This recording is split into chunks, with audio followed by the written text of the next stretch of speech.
Мақұлбек Рысдәулет 1949 жылы 20 мамырда Жамбыл облысы Жуалы ауданы Бахалы ауылында туған. 1973 жылы Қазақ мемлекеттік университетінің журналистика факультетін тәмамдаған. 1973-1992 жылдары Жезқазған облысы Жезқазған Туа газетінде тілші бөлім меңгерушісі, жауапты хатшы. 1991 жылдан Халық кеңесі, Заң газеті, Егемен Қазақстан газеттерінің Жамбыл облысындағы меншікті тілшісі қызметтерін атқарған. 2004 жылдан бері Жамбыл облыстық Ақжол газетінің бас редакторы болып қызмет етеді. Қазір Жамбыл облысы мемлекеттік мұрағатының директоры. Әуелі хабарымызды бастамас бұрын осындай әдемі сұхбат жүргізуге бізге мүмкіндік жасап беріп отырған Қайнар кафесінің басшылығына алғысымызды білдіргіміз келеді. Ал бүгін біздің студияның кезекті мейманы Қазақстан жазушылар және журналистер одағының мүшесі, журналист, жазушы Мақұлбек Рысдәулет ағамыз келіп отыр. Аға, ассалаумағалейкум. Қош келіпсіз. Осындай уақытыңызды бөліп, біз секілді жастарға салиқалы, сырлы сұхбат беруге уақытыңызды бөліп келгеніңіз үшін көптен көп алғысымды білдіргім келеді. Енді сендер жастар болашағымызсыңдар ғой, сендерге болмайды деп айтуға болмайды. Ертең біздің артымызда қалған дүниемізді жарыққа шығаратында, жариялайтында, насихаттайтында осы жастар сендер қалай қабылдайсыңдар, кімді қалай қабылдайсыңдар, кімді қалай жеткізесіңдер халыққа, бәрі сендерге байланысты. Мынау осындай творчестволық жұмыспен айналысқандарың үшін де сендерге біз алғыс айтамыз әрқашанда. Меніңізден ішіп отырмыз. Бірден түсінікті сұрақтан қойғым келіп отыр. Тіршіліктегі ұстанымыңыздан бастайықшы жалпы. Ұстаным бұл енді күрделі сұрақ қой әрине. Мен бірақ өмірімнің қай кезде болсын әлеуметтік әділеттік әрқашанда. Мынау оны қалай түсінеміз дегенде, мысалға әлеуметтік мынау бай мен кедейдің арасындағы жеке сөздер емес, бұл бай мен кедейдің арасындағы соларға жасалынатын жақсылықтарды кейде біз мынау бай, мынау кедей деп жасамай, бәріне әлеуметтік түрде, бәріне тең құқылы деп соларға бірдей әділеттік жасау керек. Менің ұстаным әлеуметтік әділеттік. Біраз жыл өзіміздің облыстық Ақжол газетін басқарып келгеніңізді білеміз. Жалпы бүгінгі таңда сол Ақжол газеті қалай айтарын айтып жүр ма? Бұл енді бір жағынан жоқ деп айтуға өте болмайды. Ол заманның ағымына қарай.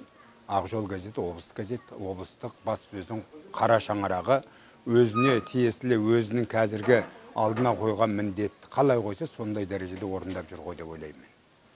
Жалпы аға буындардың пікірінше қазіргі журналистикада сапа жоқ, білім жоқ деген пікірлерді айтып жатады. Жалпы бүгінгі журналистикаға көңіліңіз толы ма өзіңіздің?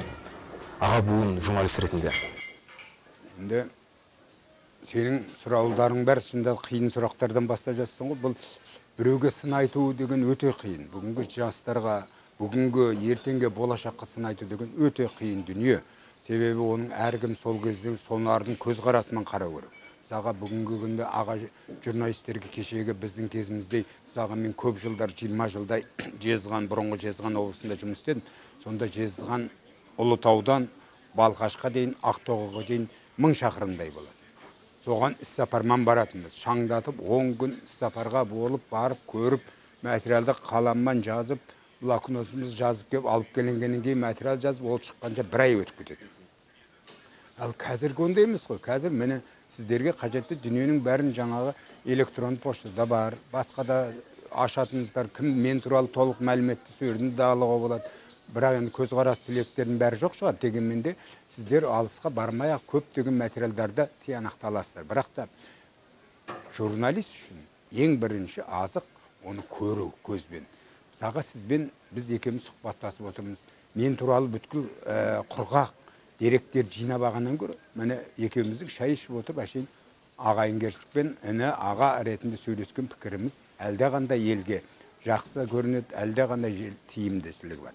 Адаммен сөйлеспей жатып, ол туралы пікір айтып, анауында қағазда не деп жазылыпты, соған қарай пікір айту өте қиын. Қазіргі жалпы сондықтан да қазір журналистердің сапасы деп айтқанда, журналист қазіргі күнде себебі заман талабы бұрынғыдай емес. Бұрын очерк, фельетон, суреттеме деген материалдар жазылатын да, қай газетке болса. Қазір ондай жанр жоқ. Қазіргі жанрларды біз мысалға баспасөздің жанрлары туралы сөз ететінімізде қазір жарнама дегеннің өзі баспасөзге жанр болып кіріп жатыр. Жарнаманың өзі. Себебі жарнаманың оның да әдістері бар. Қалай бересің, қалай жеткізесің, қалай насихаттайсың, қалай көрсетесің, қалай жарнамалайсың. Сондықтан мына тауар соған байланысты өтеді. Сондықтан да оған көп сөздің, ақылдың керек жоқ сияқты болып көрінеді тұраттан бүгінгі журналистерге. Бірақ ол қателеседі. Әрқашанда сіз өзіңізбен сөйлесетін адаммен, пікірлесетін адаммен, немесе мынау қасық туралы, немесе мынау кофе туралы айтатын болсаңыз, соның туралы дерек айту керек. Сол кісі дерек білу керек. Ол қайдың кофесі, сөйлесіп отырған адамымыз кім, ол не ойлайды, немен айналысады деген міне. Әрқашанда да, бірақ бүгінгі журналистердің сапасы төмен деп айтпаймыз. Мысалға өткір, тез деректі тез жеткізетін, тез қабылдайтын дарынмен өте құнды. Мысалға журналистикада ең бірінші жедел оперативник деген бұрыннан да болған. Оперативті түрде, жедел түрде естіген хабарını сол сәтте жеткізу, бұл ең журналист үшін бірінші қасиет. Қазір сол бірінші қасиетті бүгінгі журналистер әбден жақсы меңгерген. Жаңа өз сөзіңіз айтып қалдыңыз, бір-бірін көрмей жатып, пікір білдіруден гөрі осылай сұхбаттасу жөн деп. Қазіргі біз аузына қарап жүрген аға буындар мысалға бір-бірін бұқаралық ақпаратқа тіпті жариялап, жамандап, тартысып жатады. Оған қалай қарайсыз өзіңіз? Бұл адамның кісілікті болу үшін, толық адам болу үшін бір-бірді адамды жамандау деген үлкен жаман қасиет ол. Хадисте болсын, қай сөзде болсын. Мен мысалға біраз жылдан бері Шерхан Мұртаза, қазақтың ұлы жазушы жерлесіміз, сол кісімен сапарлас, табақташ, бірге жүрдік, сырлас болдық. Мен білем, ол кісінің бір кісін жек көріп, ұнатпайтын. Бірақ ол туралы өмір айтпайды, жамандамайды. Ешқашанда. Бұл кісінің үлкен қасиеті ешкімді ешқашанда жамандамайды. Мен ойлаймын, адамның үлкен қасиеті осы ма деп ойлаймын.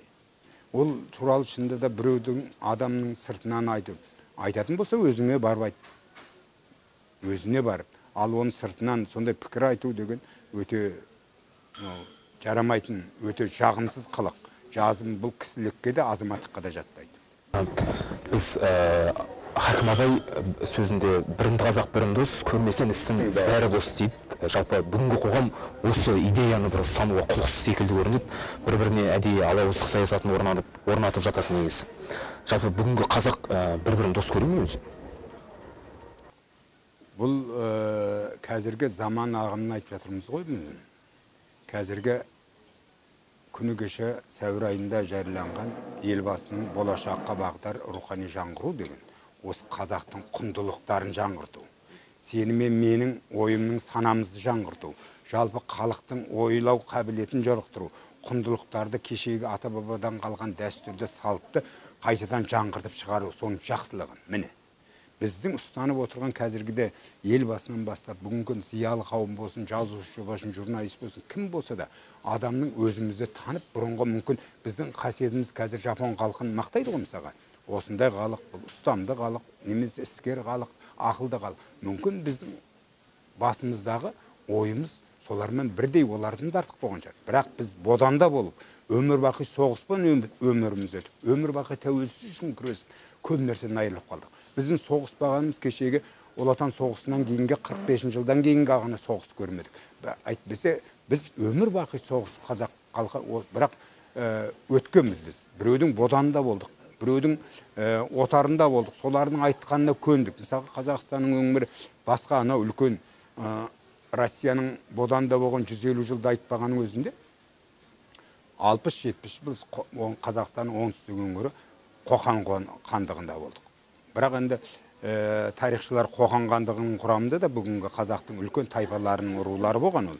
Бәрін оның бәрі парсылық немесе өзбек деп қабылдауға болмайды онда. Онда да себебі оның тарихы жүгінсең, онда да біздің бүгін қазақтың ішіндегі үлкен тайпалар бар. Бірақ боданда болғанымыз анық. Боданда болдық. Мысалға біздің қазіргі датқаларымыз бар. Мысалға анау алыстан Тұрар Рысқұловтан бастап Құдайберген датқа, берірек келсек Сабақ датқа, Шоқай датқа, Батырбек датқа, Байзақ датқа, осындай датқаларымыз бар. Соның бәрі кешегі Қоқан хандығының қызметін істеген адамдар. Бірақ қандай дәрежесінде, қалай қабылдады? Бодан болып сол ноқтаға басын тығап жүрді ме, жоқ, халық үшін, халқының болашағы үшін жұмыс істеді ме? Осылай баға беруіміз керек та біз. Сондықтан да біз әлгі кейбір ұлттық құндылықтарымыздан айырылып қалдыңыз ба деген сұрағын қарағанда, біз ұлттық құндылықтарымызды айырылып қалсақ қалған шығармыз. Енді жинау басталды. Мынау рухани жаңғыру деген өз сол. Мүмкін біздің қасиетіміз, жаңа айтып отырмын ғой, жапондардан да мықты болатын шығар. Біздің қабілетіміз, ойлау қабілетіміз, біз мысалға бүкіл қазақ даласы ән салып тұр деген. Бүкіл қазақ халқы ғылымға құштар, тез еліктегіш, тез қабылдағыш деген бізге шетелдің бұрынғы саяхатшылар осындай баға берген. Мүмкін содан біз айырылып қалып жатқанымыз рас шығар. Бірақ солық мына өзімізден тәуелсіздік алған мына 26 жыл болды ма? 26 жыл деген түк емес, ол көзді ашып жұмғанша. Біз 26 жыл деген ол көзді ашып жұмғанша. Ол уақытта біз әлі өзіміз танып әлі білемей жатырмыз. Кешегі ақтаңында қоққан тарихымызды білемей жатырмыз. Кейбір нәрселерімізді қайтадан шығара алмай жатырмыз. Міне осының бәрін елге түсіндіріп айтып жатты. Мысалы кешегі елбасының алға қойып отқан бұл сұрапыл, ғаламат, ғажап оқиға. Бұл қазақ халқын жаңғырту, қазақ халқын ойлауға білетін, санасын өзгерту. Мысалға кезінде Сұлтанмағамбет Торайғырттан қараңғы қазақ көгіне өрмелеп шығып, күн болмағанда кім болам деген сөздермен тегін. Немесе кешегі Мағжан Жұмабаевтың оян қазақ деп ұран тастайтынмен бірдей бұл. Бұл тарихи оқиға деп қабылдауымыз, тәуелсіздігіміз болсын. Алсақ, мына рухани жаңғыру деген біздің ұлттық, халықтық тәуелсіздік, санамыздың тәуелсіздігі бұл. Мен осындай, егер осындағы айтылған қағидаттардың бәрі орындалып, соған әркім, сен де, мен де, басқа да үлес қосса, сондай ұлттық жоғары саналы халық екенімізді әлемге танытамыз ғой деп ойлаймын. Дұрыс аға. Жалпы сіздің шығармашылығыңызбен таныс Жамбыл өңіріндегі жұртшылық сізді қоғам қайраткері ретінде көреді деп ойлаймын. Осы жаңағы 75 жылдық Жамбыл облысымыздың тәуелсіздігінің 25 жылдығына орай қалам тербеп жүргеніңізді білеміз. Осы мақалалар жөнінде бір қысқа нұсқа тоқталып. Газетте мен өзі өмірбақи журналистикада істеген адам. Жаңа Жезқазған облысы дегенде бұрынғы Жезқазған облысы қазір тарап кетті. Осы жерде облыс газетте жауапты хатшыға деген қызмет істедім. Барлық буындардан өтіп 20 жыл сонда істедім да. Кейін мынау республикалық халық кеңесі деген газет болған, парламент. Сонда істедім. 9,5 жыл Егемен Қазақстанның Жамбыл облысынан тілшісі болдым. Соны ойламаған жерден облыстық Ақжол газетіне редактор болуыма тура келді. 6,5 жыл. Мен бұрын Ақжол газетінде бір күнде жұмыс істемеген, бірақ студент кезінде, одан бұрын оқушы кезінде мақалалар жазып тұрған облыс газетке. Сол арқылы Ақжолды білем, бірақ содан кейін 6,5 жыл жұмыс істедім де, одан кейін кетіп облыстық мұрағаттың, мемлекеттік мұрағаттың директоры болдым. Осы кездерде біздің жаңағы мұрағатта сарғайған, шаң басқан дейміз ғой, қағаздарын қарап отырып, не бір оқиғалар, не бір деректер, дәйектер көзге түсті. Соның бәрін халықтың білмейтінін көрдім. Соның мені сол тарихқа, бекерден тарихқа жетеледі сол. Соңғы сол дүниелердің бәрін елге шығару үшін көптеген жұмыс істедім. Мысалға, облыстың 75 жылдығында үлкен кітап шығардым. Облыстың 75 жылдық тарихын, тәуелсіздіктің 25 жылында шежіре жазғандай болды. Мысалға, тәуелсіздіктің 1991 жылы 16 желтоқсанда тәуелсіздік алсақ, сол күннен бастап біздің Жамбыл облысында не болды? Соның айтулы даталарын жылына, айына, күніне бөліп, сондай деректерді жинақтаған үлкен материал кітап шығарылдық. Тәуелсіздіктің 25 жылында басқа да Ұлы Отан соғыс жылдарында үлкен монография сияқты соғыстың алғашқы күннен соңына дейін оларға соғыста ерлік көрсеткен жерлестеріміз, тылда ерлік көрсеткен ата-бабаларымыз туралы, солар туралы жаздық. Осы Ұлы Отан соғыс, Жамбыл облысы Ұлы Отан соғыс жылдарында деген ол кітапта мысалға қанша бізде әскери жасақтар құрылды, қанша адам соғысқа барды, қанша адам келді, қанша адам жаралар болды, қанша адам Совет одағының батыры болды деген. Мысалға осы деректің бәрін бұрын мысалға осы дерек мысалға мен оны мақтанғанымыз, осы бүгінгі де кешегі күнге дейін Жамбыл облысында қанша Совет одағының батыры бар дегенді екінің бірі айта алмайды. мен соны мұрағаттың құжаттар арқылы біздің Жамбыл облысында 20 Себезодан батыр екен, оның ішінде пәлен деген қазақтар бар екен, оның мынандай ерлік көрсеткен, соның бәрін жазып шықтым. Енді тарих өте, тарихқа бір ғана шындық көзқараспен қарау керек. Оны басқаша көзқараспен, мынау ұнамайды, мынау ұнайды деген көзқарас болмау керек. Тарихта тек шындықты ғана, сол не деп жазылды, сол дәрежеде жеткізу керек. Саған бірақ пікіріңді білдіруге болады өзіңнің жеке пікіріңді. Ал ана оқиғаны айнытпай, сол қалай болды, солай қылып берген дұрыс. Шетел жазушысы Хемингуэй бір сөзін айтады. Бақытсыз балалық шақ болмаса, одан жазушы шықпайды деген секілді. Өзіңіз балалық шағыңыз жайлы айтып берсеңіз. Балалық шақ менде қиын балалық шақ болды. Менде 1,5 жасында әкеден шешеден айырылымда апам асырады. Бір 3-4 жетім болдық. 4 жетімді бірген бір жетелеп жүріп жеткізді.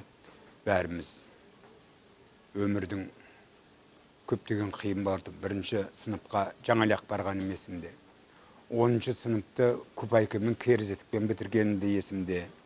Оның бәрі шында қиын, жетпейтін 1 сом деген ақша, 3 сом деген үлкен ақша болып көрінді. Жөндеп пальто киемадық, жөндеп костюм киемадық, бірақ білімге деген құштарлығымыз сондай болды. Біздің жаңа үлкен алдыңғы болған ағаларым біздің өздерінің үнемі кітап оқитын, өздері музыкаға құмар болатын, аспаптарды ойнайды. Соның бәрі мені жетеледі. Солар жетектеді.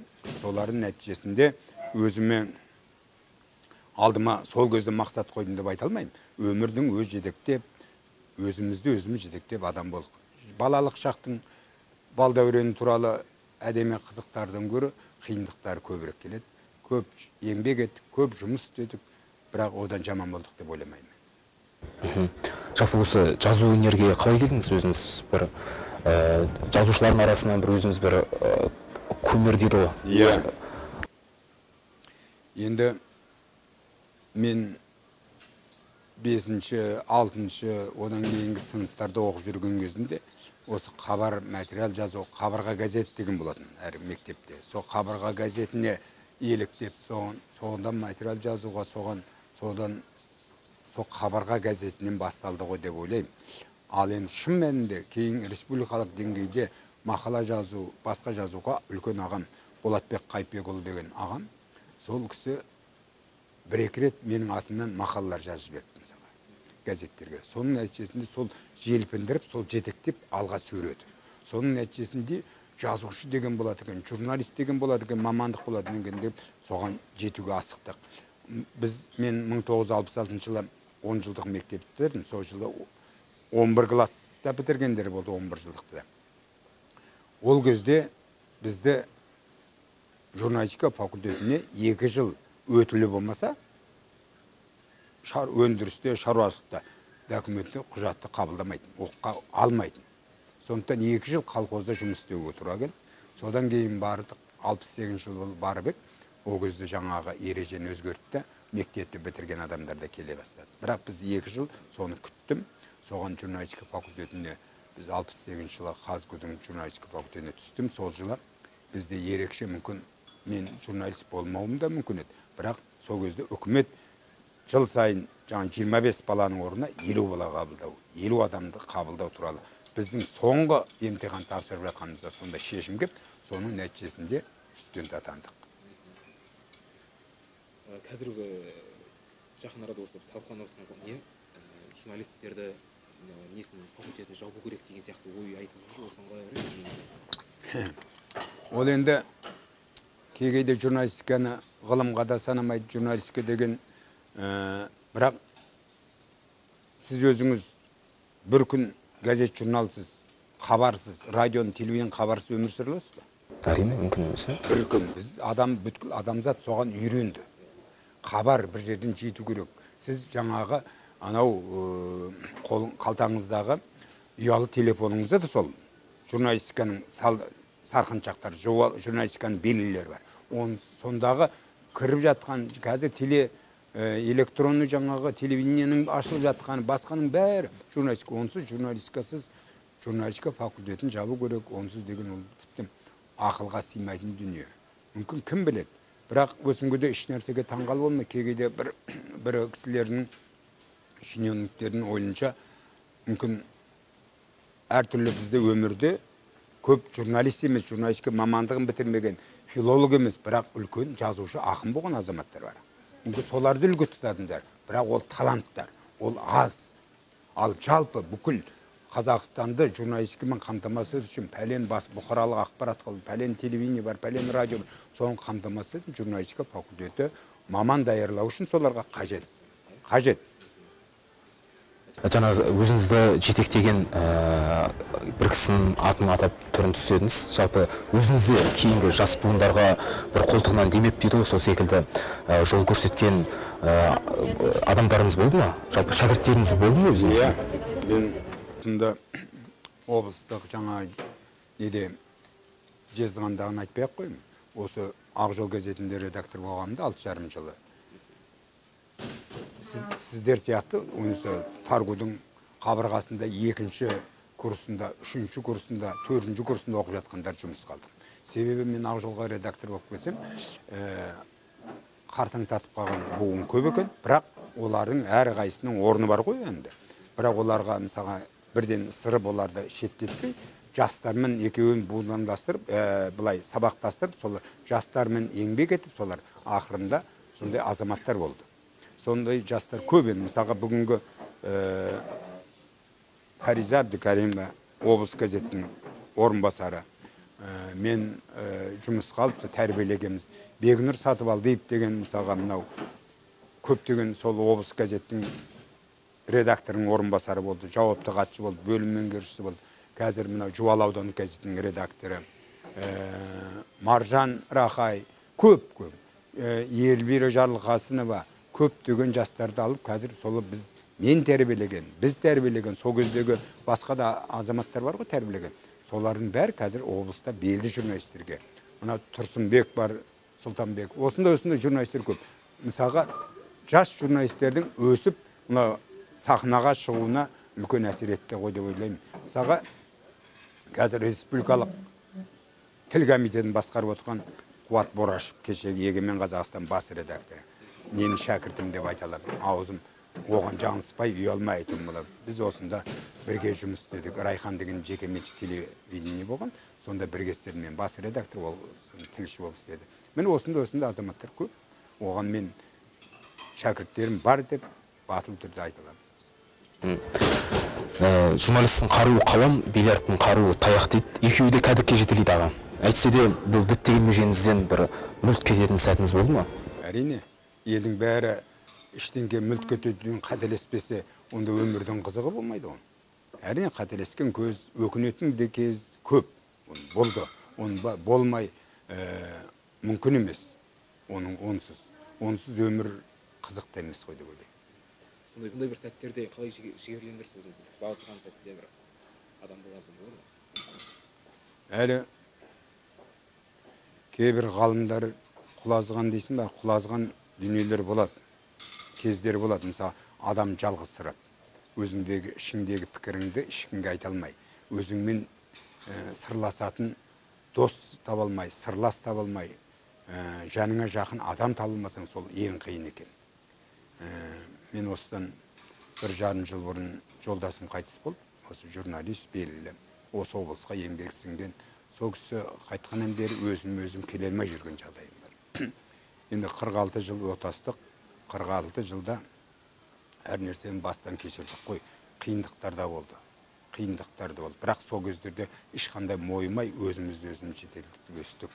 Біздің адамдардың пейілі, ниеті, дос-жаранның пейілі, ниеті, жаңағы менің ағаларым, Рахманбек, Болатбек деген ағаларым, шешем жаңағы өсірген өзімде, Тындықыз деген апам, солардың әруақтары, солар қазір көзі тірі, апам ғана дүниеден өткен, бірақ солардың рухы жетеледі.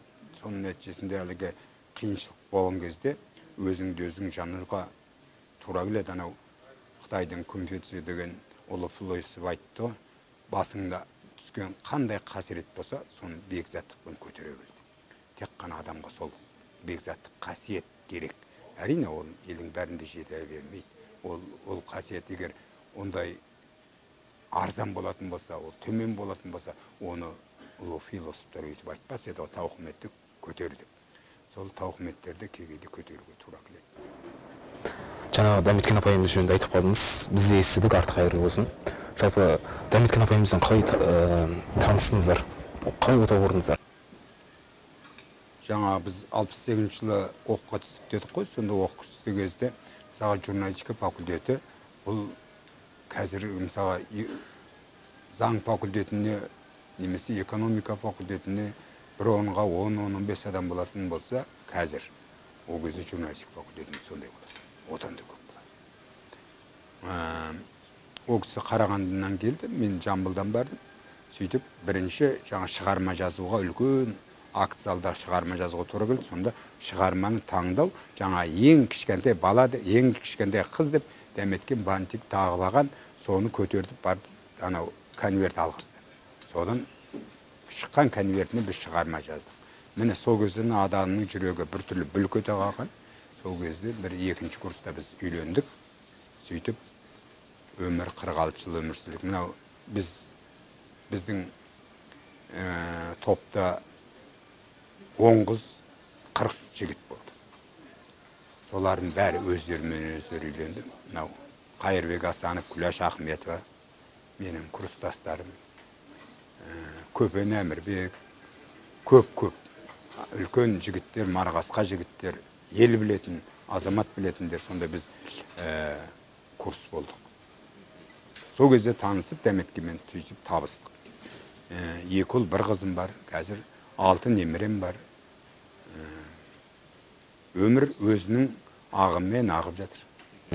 Бірсіға, жалпы қанша кітабыңыз жарық көрді өзіңіздің? Негізі сол кітаптардың ішінде қандай шығармалары қамтылған? Мен әдеби шығармаларда әңгімелер жинағым шықты. Ең бірінші Желсаз деген.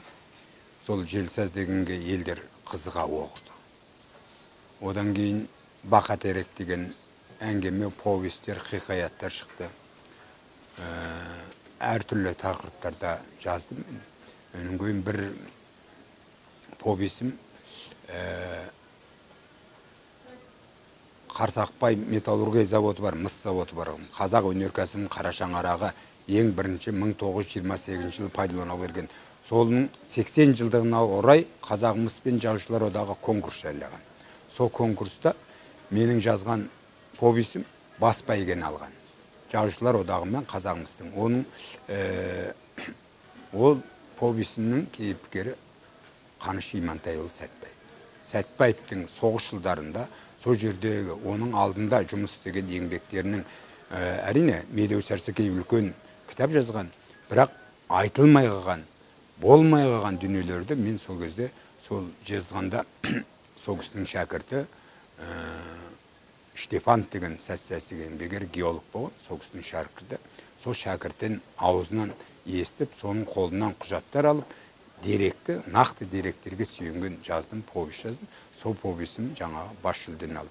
Осындай шығармаларым көп. Ал соңғы кезде мынау тарихи жаңа осы Тараз Жамбыл өңірінің тарихына туралы өте көп. Олардың саңынан да жалынысып қалдым. Себебі бізде мұрағатта жұмыс істеймін, жоспарлап, мысалға биыл 2 кітап, немесе 1 кітап дейді. Сол 2 кітапты 3 кітап болып шығады, көп тарихи. Себебі бұның бір жағынан оңай тарихи жаңа құжаттардың бәрінде орыс тілінде жазылған деректері. Біз кейде ол кітаптарды тек қана өзің ойың аясында аударып, деректі алып, оқырманға түсінікті қылып, өзіңнің тілімен жеткізіп бересің. Кітап ол кішкентай көркемдеу, кішкене одан оңайырақ. Себебі дерегің қолыңда, дәрегің қолыңда, сондайдан көп кітап шығарды. Мысалға жаңағы ашаршылық туралы, біздің қазақтың әуетіне шыққан, Ұлы Отан соғысы туралы, саяси қуғын сүргін туралы, тың-тыңайған жерде игеру туралы. Осындай тақырыптар сол біздің халқымыздың басынан өткен әрбір тарихи кезеңдер туралы. Қазір келесі жылы біздің халқымызға үлкен қасірет болған конфискация, тәркілеудің 90 жыл болды. Келесі жылы 28 жылы ең бірінші қазақтың ірі байларын тәркілеуге салған. соның ақыры 32 жылғы 33 ашаршылыққа келіп қондырған. Сол мысалдар. Сол туралы үлкен кітап 4-5 жыл зерттеп жүріп, көптеген облыс бойынша дерек жинауға тура келді. Алматыға, оңтүстік Қазақстан облыстарына архивтеріне бар деректер жинады. Себебі 39 жылға дейін 1939 Жамбыл облысы осы екі облысқа бөлінген. Сақа Шу, Қордай, Мойынқұм жағы Алматы облысына қараса, мына біздің қалғанымыз оңтүстік Қазақстан облысына қарады. Тек 39 жыл ғана облыс болып құрылғанбыз. Міне соға шейін деректің бәрі осы облыстарда. Орталық мұрағатта архивтер. Солар жинауы келді. Қазір жинап біттім, көбісін жазып та біттім.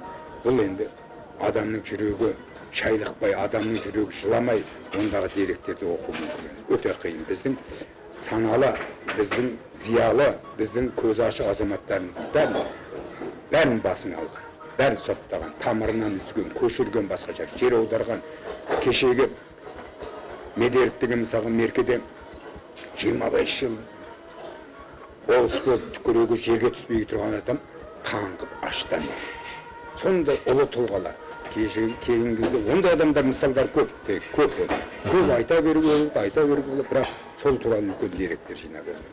Қазір әдеби шығармалардан көрі, сол тарихи деректерге құрылған шығармаларға назар аударып жатырмын, бірақ әдеби шығармаларда біраз жылдан бері жинап жүрген бір циклді, бірімен бірі сабақтас, бірімен бірі өрілетін, жалғасатын әңгімелер сияқты жазып қойдым, көбісін жазып қойдым.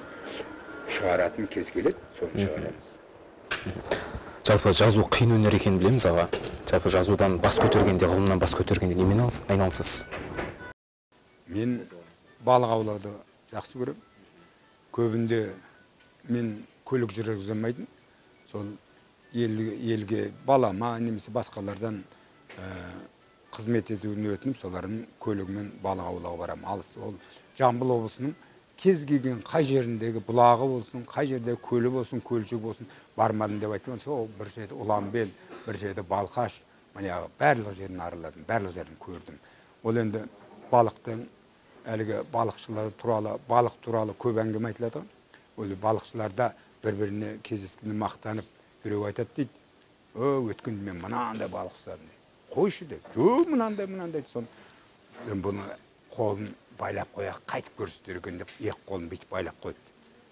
Қалай болды, балық қалай болды, қандай балық? Көзі мынандай балық ұстадым деген, қолын байлап қойған. Сондай сияқты әңгімелер қой. Бұл енді адамның жанын сергітетін, адамның табиғатпен жақындастыратын, адамның ойлауын, өзінің өткенін, кеткенін, бүгінгісін, ертеңгісін ойлауға жетектейтін, табиғатпен сырласып жеке отырған, судың жанында, ашық аспан астында қалтқының бүлк еткен күту өзі ғани. Жазуға да әсер етеді дейсіз ғой. Әрине. Сонда да жаңа өзің шығармаларыңдағы кейіпкерлеріңді ойлайсың, қалай жазу керегін ойламақ жерден ой түседі.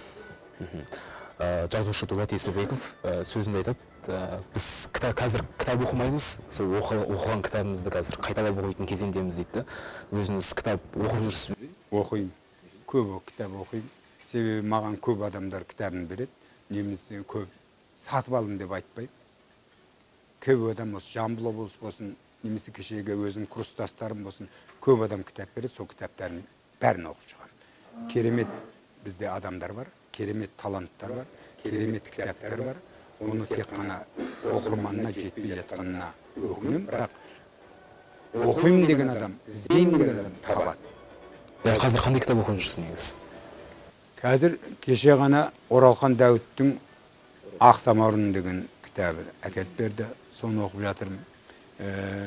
Одан негізі кейін ғылым өкілдерін оқисыз ғой негізі? Оқимын, көп оқимын. Ол мысалға Оралхан Дәуіт деген қазір біздің облысқа да істеген, басқа жерлерде істеген үлкен жаңа Ақ самаурын деген әңгімесі керемет, жайлап әңгіме.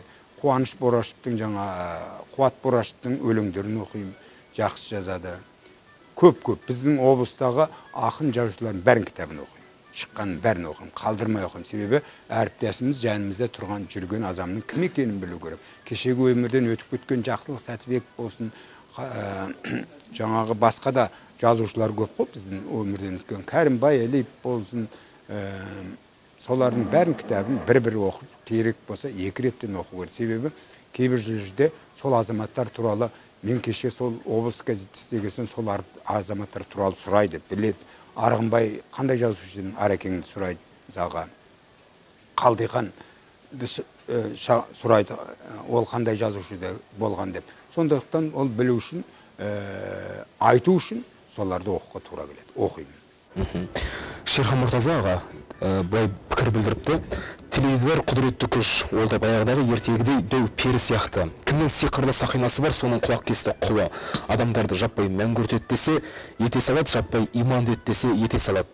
Жалпы қазақ қоғамындағы болып жатқан келеңсіз жағдайлары, мынау бүгінгі діни ахуалдар шиеленісіп кетуіне теледидардан кінәсі бар. Өзіңіз бір сөзіңіз айтып едіңіз, мен бүгінгі теледидарды қарамаймын мүлде деп. Жоқ, мүлде деп қарамын, сондай айтыппын ба? Білмеймін, теледидарды көп қараймын мен. Оның ішінде әсіресе соңғы хабарларды міндетті түрде. Облыстың хабарын, республиканың хабарын, соңғы кейбір хабарларды енді қазір анау қазақ телевидениесінің Отауда 37 ма телеканал көрсетеді, соның ішінде Қазақ ТВ дегені бар ма? Үңгі тарихтарды, соларды көрсетеді, табиғатты, соларды көбірек көремін. Ал енді бүткіл адамзатты бұзып жатқан телевидение деп айтуға келіспеймін. Ол мүмкін емес ол. Жалпы атақтан дейміз ғой, бүгінгі таңда қаламгерлерге маңызды дүниеге айналып кеткен атақтан гөрі олардың шығармаларын әдебиетте қосқан үлесі оқырманын оқу маңыздырақ па, әлде күнде беріліп жатқан атақ маңыздырақ па сіз үшін? Өзі адам пенде болсын, ойына әр нәрсе келеді. Әр нәрсе келеді екен. Себебі сенен төмен адам ба, сенен қатарлас адам ба, сенен жасы кіші ма, сенен көбірек еңбек сіңбеген адам атақтан қалып жатқанда біртүрлі ойланып қаласың. Сонда қалай болғаны деп. Ол міне пендешілік деген осы. Ал енді соны ойламайтын көкелерім, мысалға Шер ағаңдар ешқашан ойлаған жоқ. Ештеңке ақыл сұрап, біреуге алақан жайып сұрап алған жоқ. Оны халқы берді, мемлекет берді, президент берді. Ал мен де көбінде ешқашанда ешкімге сұрап, ештеңке алған емеспін. Мен мысалға облыс газетінің редакторы болып, мен болайыншы деп ұмтылған жоқ. Болмайым дегім керек болса. Осындай. Өзі адамның жаралғысына қарай, адамның пейіліне, ниетіне қарай барлық жақсылық болады ма деп ойлаймын. Себебі өткен жылма мен ойламаған жерден құрмет орден алдым. Құтты болсын болғанда, мен оны орденді аламын деп ойлаған жоқ. Міне, сондай, міне, елің бағалап жатса, әріптестерің бағалап жатса, басшылық бағалап жатса, онда атақтан бас тартуға болмайды. Атақтан бас тартқан адамдарды да көрген мен. Бірақ кейін басқаша сөйлеп жатқан. Қазіргі жазушылар түрлі тақырыптарда қалам тербеп жүр, бірақ неге екені балалар тақырыбын көп қозғай бермейді. Неліктен деп ойлайсыз, өзіңіз жалпы балалар тақырыбы жөнінде жазып көрдіңіз бе? Жаздым, мен балалар тақырыбын жазғам, өте қиын тақырып. Ол балалық шақпан кешегі біз өзімізден бойымызға қанымызбен сіңген, өмірбен сіңген балалық шақпан бүгінгі балалық шақ салыстырамаймыз ғой. Ал оны сендер жазуларың керек. Себебі сендердің балалық шақтарың осы бүгінгі балалардың шағына ұқсас. Себебі біз алтынғы толғын ағаларымыз, мысалға жаңа Әлдихан Қалдыбаевтың мен апамның баласым деген роман үлкен 2 томдық. Соның бәрі балалардың, ол кісі керемет балалардың жазушы болған, классика болған. Бірақ енді ол кісі сол өзінің өмірімен қатарлас, сол өмірде соман болып жатқан оқиғалар жазды ғой. Бүгінгіні ол кісі түсіне алмайды. Мен де түсіне алмаймын мүмкін. Бүгінгі баланың бесіктен белі шықпай жатып, 3 жасар немесе 2 жасар бала сіздің ұялы телефоныңызды алып ойнап жатқан. Менің ақылым бармайды мысалға. Ол бала ойнап жатыр, біздің немерелеріміз сондай. Сондықтан біз мынау өмірді білмеген соң, ол балалық шаққа баруға қиын. Өте қиын тақырып. Баланың ойынан шығу деген қиын.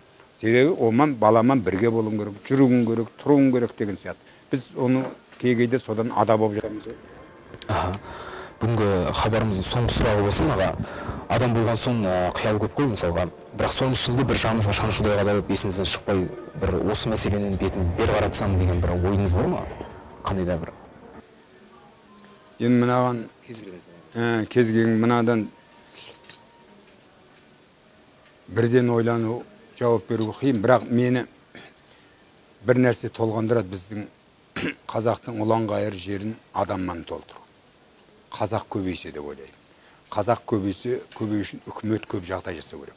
Біз көп балалы аналарға, балаларға үлкен қамқорлық жасауымыз керек. Соған біздің дәулетіміз, біздің әулетіміз жетпей жата ма деп кейде қиналамын. Немесе мына жетім балаларды асырау. Неге жетім балаларды? Соларды біз асырауға шамамыз жоқ па? Соларды мұхит асырып өзгеге сатқанымыз пайдалы ма? Жанымызға батады. Біз мынандай ұлан-ғайыр жерде шөкімді ел болып, соған ие болсын, біз бүгінгі ұрпақты өзіміз қандай қиын болса да сол балаларды тәрбиелеуіміз керек, өсіруіміз керек. Ешкімге жаттың қолына бермеуіміз керек. Біз қазақтың қанына сіңген, жетімін жылатпаған, жесірін де жылатпаған халықпыз. Сондықтан жаңа балаларды өзіміз асырамыз. Соларға жағдай жасау керек. Мысалға алтын алқа, күміс алқа дейміз да. Соларды мысалға қазір 7 бала туғанға алтын алқа, 6 бала туғанға күміс алқа береді. Мысалы күміс алқаны 5 бала туғанға да беруге болады. Мысалға төмендету керек сияқты ынталандыру керек. Бір кездерде біздің республикамызда осы мәселе көріп қара домалақ деген бір не жүрген, акция жүрген, қара домалақ деген науқаншылық жүрген. Кім мысалға туған жылы, сол жылы туған, қай жыл екенін ұмытып қалып, 100 мыңнан теңге берген. Бір кезде бір әкіміміз облыста 4-ші бала туғанға көрінді көретін 10 мың теңге берген. Ол аз болып көрінуі мүмкін. Бірақ ниет жақсы ғой. Ниет. Әдемі адамға деген қамқорлық жақсы ғой. Сіз ана кішкентайдың қолына сіздің бергеніңіз 10 мың түкке жетпес. Бірақ ниет жақсы. Қоғамның, үкіметтің, елдің, биліктің мына адамымызды көбейту керек, қазақтың ұрпағын өсіру керек деген мені ойландыратын да, толғандыратын да осы мәселе. Мына көп балалы аналар мен соларға көмек жасау керек. Жетімдерді мұхит асырмауымыз керек, өзіміз тәрбиелеуіміз керек, соғаларға жағдай жасаса деп ойлаймын да. Бізге ең мен басымда содан кейінгі өте қатты қинайтыны мынау сыбайлас жемқорлық. Бұл жанға бататын дүние. Біз жақсы сөздерді ұрандатып айтамыз. Біз қазір туғаннан бастап баланың адамның өлгеніне дейін пара бөкітті. Туғаны бала туарда оның жақсы дәрігерге баруына, оған жақсылап қарауына пара береміз. Өлерде де өлгенде де сол. Әдемі жерден жер алу керек. Міне, бұл кесапат, бұл масқара, бұл кешегі зүлматтар сияқты біздің санамыздағы зүлмет, санамызда кесапат, бұл үлкен ауру. Осы дерттен айықсақ, жаңағыдай қамқорлық жасасақ, біз ұлан-ғайыр әдемі ел болатынымызға сенім бол. Рахмет аға, біз келген мейманнан бата сұраймыз. Амин. Ал, береке болсын, ынтымақ болсын, еліміз аман, жұртымыз тыныш болсын. Әрқашанда жақсы күндерде бір-бірімізге жадыраңқы көңілмен, ақ пейілмен кездесуге не жетсін, сондай күндер көп болсын. Аумин. Сонымен бүгінгі хабарымыз өз мәресіне жетті. Аға, алдағы уақытта деніңіз сау, шығармашылық табыстарыңыз тасқындай берсін демекпіз. Рахмет. Сізге рахмет.